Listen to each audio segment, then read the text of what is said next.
French children under 15 are being banned from using social media. France is now the first country in the European Union to approve a blanket ban on the platforms as concerns grow worldwide over the harmful effects of digital content on kids. Both chambers of the parliament on Tuesday voted in favor of the measure, which is a flagship initiative of President Emmanuel Macron's second term. The bill also bans the use of mobile phones in high schools. A report published by France's health watchdog in December found that 90% of children between 12 and 17 use smartphones daily to access the internet, with 58% of them using their devices for social networks. Several families in France have sued TikTok over teen suicides they say are linked to harmful content. Children's advocates and parents applauded the vote. President Macron wants the law to take effect at the start of the new school year in September. However, a review to determine whether the bill complies with the French Constitution is likely to take place and could delay its implementation.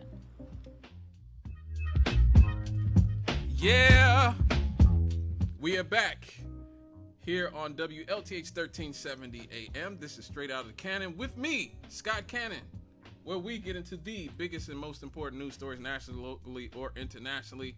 It is 6:43 in the PM here on Friday, July the 24th, 2026, the year of our Lord, 2026. The future's here. The future is now. The future's not looking so good, folks, in a lot of ways. We're seeing more authoritarianism, creeping authoritarianism into our lives on a regular basis. And it's kind of, it's sort of showing itself in a lot of ways. A lot of it's like what we just talked about in the last segment about, our government creating this surveillance state. But it's also showing up in terms of like censorship as well. And I was looking at what we're seeing happening in the world with the social media and these sort of bans that are happening. Several countries have either implemented, passed, or are planning restrictions on children's access to social media. Many of these laws are only a month old, so there's very little evidence of exactly how these are worked out, but there's already some patterns, right? So in terms of countries that have national bans or major restrictions, we've seen in Australia, they've banned under 16 people from social media. It came into being in December of 2025. In France, under 15 have been banned from social media. That was just passed this month, begins next month. Begins in September. In Brazil, they banned people under 14, and you need parental consent for kids who are between 14 and 16. That was implemented last year. In Malaysia, they have under 16 restriction that was just implemented. Also, Indonesia and the African country of Gabon, they also have under 16 restrictions that just began this year. Several other countries, like the United Kingdom and Canada and Norway and Spain, have announced or are developing similar policies, but are not yet fully enforcing them. So like the first real test, the first fully fleshed out social media ban seems to be Australia, which put their law into force this past December of 2025. Millions of underage accounts were removed shortly after enforcement began. Major platforms implemented age verification systems much more aggressively than before. This law has forced Meta, TikTok, Snap, YouTube, Reddit, and others to devote significant engineering resources to child safety, and surveys suggest that a lot of parents are supporting the policies. Now, that is how things have sort of worked out. What hasn't worked well is that researchers at Australia's e-safety commissioner have found substantial enforcement problems. A large majority of teenagers were still able to access social media months after the ban. Many simply use friends' or parents' accounts instead. Others bypass age checks with inaccurate birth dates or other workarounds. regulators are opening investigations into several major platforms over whether they were making sufficient efforts to comply. One University of Newcastle study cited by French lawmakers found more than 85% of young teenagers continued using social media despite the ban, illustrating the challenge of enforcement.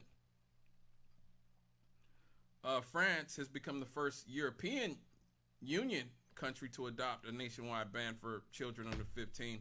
This prohibits new accounts for children under 15 beginning in September of 2026, requires platforms to remove existing underage accounts, and mandates government-approved age verification. Because implementation has not begun yet, so we don't know how effective that's going to be. In the UK, they're planning for an all-out Australian-style ban beginning in 2027.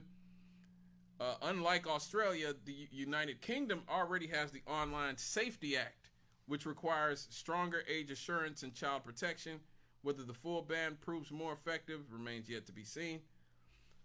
There's broad agreement on several points. The likely benefits are reduced exposure to cyberbullying, which is a huge issue now, less exposure to self-harm and eating disorder content, less addictive recommendation algorithms during childhood, potential improvements in sleep, attention, and mental health for some children. There are major challenges. Kids often find their way around bans. Reliable age verification is really difficult to pull off. Privacy concerns arise when adults must verify their age, and many experts are arguing that bans should be paired with digital literacy education, parental involvement, and platform design changes rather than being relied on just the government and these platforms. So like for me, I'm of two minds about this, right? There is no doubt, and I've done segments on this about the smartphone epidemic and how it is ruining generations of children. There's just no doubt. From 2010 on, I've actually talked about this. You can look at my smartphone segments on Scott Cannon Radio on YouTube. Check out my YouTube page, Scott Cannon Radio. Look up smartphones on my page. But yeah, I've done segments about this. Like, smartphones have, without a doubt, destroyed a generation of young people. Okay? Everything from test scores. I've done a story on how this is the first generation in history to have a lower IQ than the generation preceding it. Suicide, self-harm, depression, anxiety. Young people have far less friends today than they did 15 years ago. Like, everything you could think of, social interactions, like social awkwardness, virtually everything you can find that is behavioral and mental in today's youth has been adversely affected by social media. There's no doubt about that. And I am no fan of social media for young people. I think I probably would not want, if I had kids, I wouldn't want my kids on social media, especially at an age where they're still developing rapidly. Now, that being said, how do you enforce something like this? And we touched on it. The privacy, and this is the problem with all these different bans and these different, restrictions. The only way to enforce them is to get all out Orwellian and draconian in your enforcement policies. And one of the things that made social media so good, and in some instances, like you look at the Arab Spring in 2011 and these types of things where supposedly you had all these people, you can actually be a whistleblower. You can actually tell the truth about your government or about corporations or about whatever powerful forces in your society through these platforms and inform the public without having to have your identity put out there on Front Street. That's one of the great things about social media. When I first joined social media, probably about 15 years ago, this is before I ever worked at WLTH. I was still doing music and stuff like that. For me, it was just about music and telling people the truth about what's going on in society. And so I used the pseudonym, my pseudonym, The Chemist, lives. That's my Twitter handle to this day. Because I wanted to be able to, say what I wanted to say without maybe, having a job, an employer looking at things I've said on social media about wars, about the government, about policies, those types of things, and being like, well, I can't hire this guy. This guy's a radical. This guy's a hardcore leftist. He's this, and this.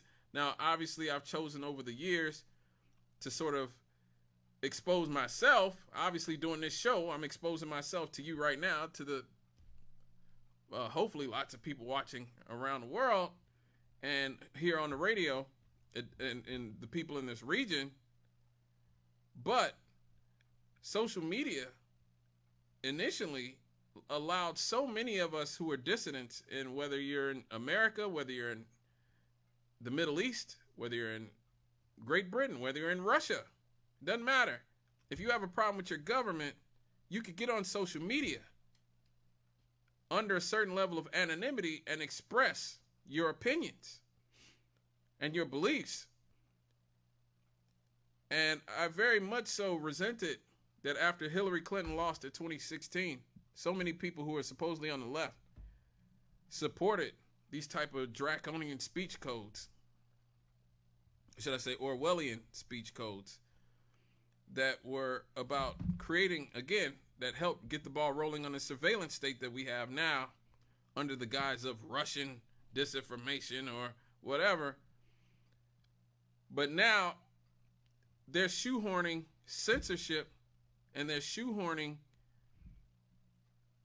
a surveillance state under the guise of what they always do. It's either to stop terrorism or to protect children. It's always one of those two things. So now we're going to have to take your driver's license and we're going to have to know exactly who you are, where you are, and what you're doing at all time if you want to have an opinion about your government. So like we just talked about in the last segment, if you have a problem with the data center being built in your neighborhood, you might get a nice little visit from a police officer. How about that? How about that? Whereas in the past, you could just get on Twitter and say, I hate data centers, or no data centers in the state of Indiana. And you were protected by a certain amount of anonymity, especially if you're using a VPN. This is how people in China express a lot of their opinions to the outside world. Because what they do is they buy these VPNs, these virtual private networks. I use a VPN every day, personally. I'm a VPN guy. I believe in them.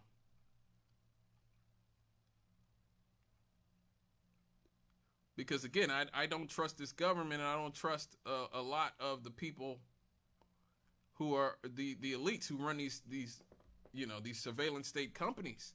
And that's the case for people in China. That's the case for people in Saudi Arabia. That's the case for people in lots of countries, even the UK. The UK has started massive crackdowns against people who protest against what's going on to Palestinians. Palestine Action has been considered a terrorist act, even though they are a peaceful group. Because it's the policy of the British government that, hey, if you come out against the state of Israel, the apartheid state of Israel, you're basically a terrorist.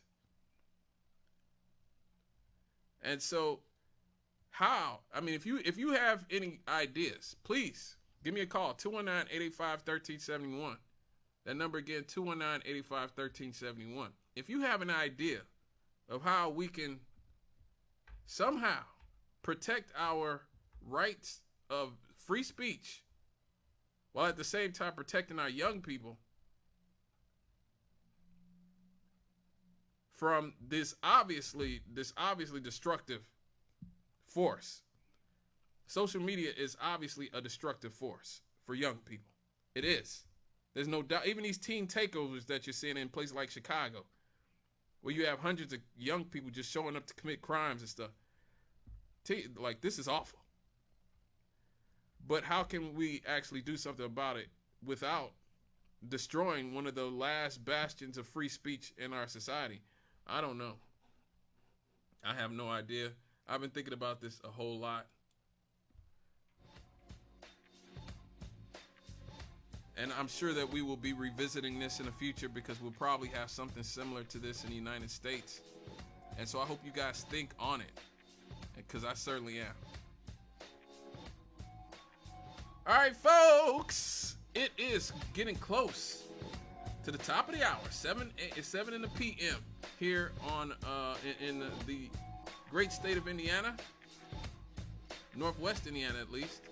Well, we're in the central time zone still. So you know what that means. It's time for the Happy Happies. We'll be right back after these here on Straight Out of the Cannon with me, Scott Cannon. Please stay tuned.